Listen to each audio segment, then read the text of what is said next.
You got to walk that lonesome valley, yeah. You got to walk it for yourself. Ain't nobody else can walk it for you. Yeah, you got to walk it for yourself. There's a Mississippi John Hurt song, and it is to me philosophy. Who are you at the other end of the walk? Who walked in and what walked out?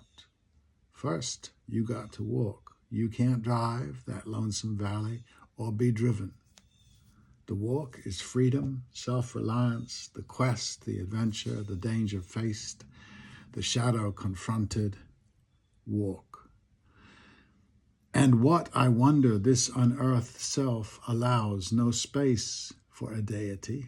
I'm not sure of the phrase, but I think it is surrender to Jesus, allow him into my life, give myself to, etc. It's not a Jesus thing specifically. If there were a personality, an essence to whom I could surrender myself, he would be in the top 5. But it is the surrender, not the who to whom one surrenders, that is the problem. Perhaps the lemming-like Democrat is an outcome of these surrenders as a value, as a good that I find impossible.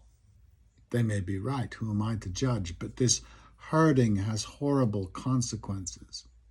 Maybe the cause of much that is tearing at the life of us and the life of, well, life, the club instinct, the horse snort response, I want to be part of something bigger than myself. You are. There's no avoiding it. The undiscovered self hysterically makes us selfish, greedy for attention. The co-option of this process is the essence of religion. It says you are not you, you are Jew, or Christian, or Muslim, or Yankee fan. It is easier. Everything you need is in the instruction book. Comfortably, all the work is done by something else, like a washing machine.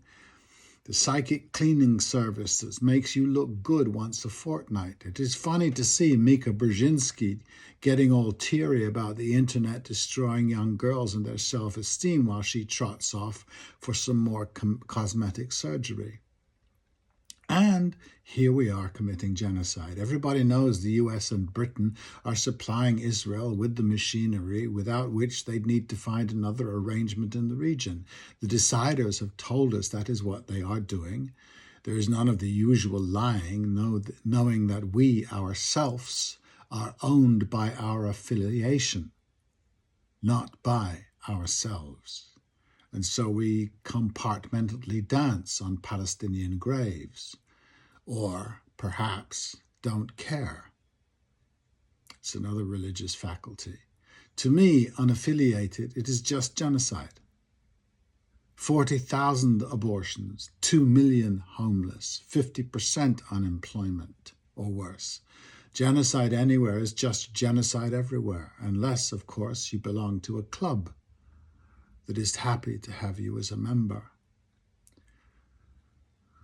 I'm also fascinated that, to me, this isn't really Israel's fault. The want of a safe homeland looks legit to me, but the move was organized and has been supplied since by nations not motivated that way.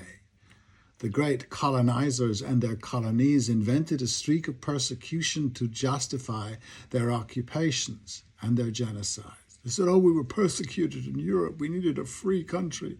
A New Jerusalem, they called it. And took continents, not strips of land 1/5 the size of Kentucky. Nationalism, like religion, is an invention, perhaps a thrilling one full of fireworks and cookouts, but I suggest it is giving too much unto Caesar. It requires a retarding, a huddling of the self that makes us small and mean. I understand a little, but maybe enough, of the animus to imagine God is the inner masculine. I can do that. An inner shadow, a source of our deepest knowings, a voice we hear now and then that sounds like our own, a guide of self to whom we grow closer as the years move over us. I can understand that, and it has no homeland, doesn't need one.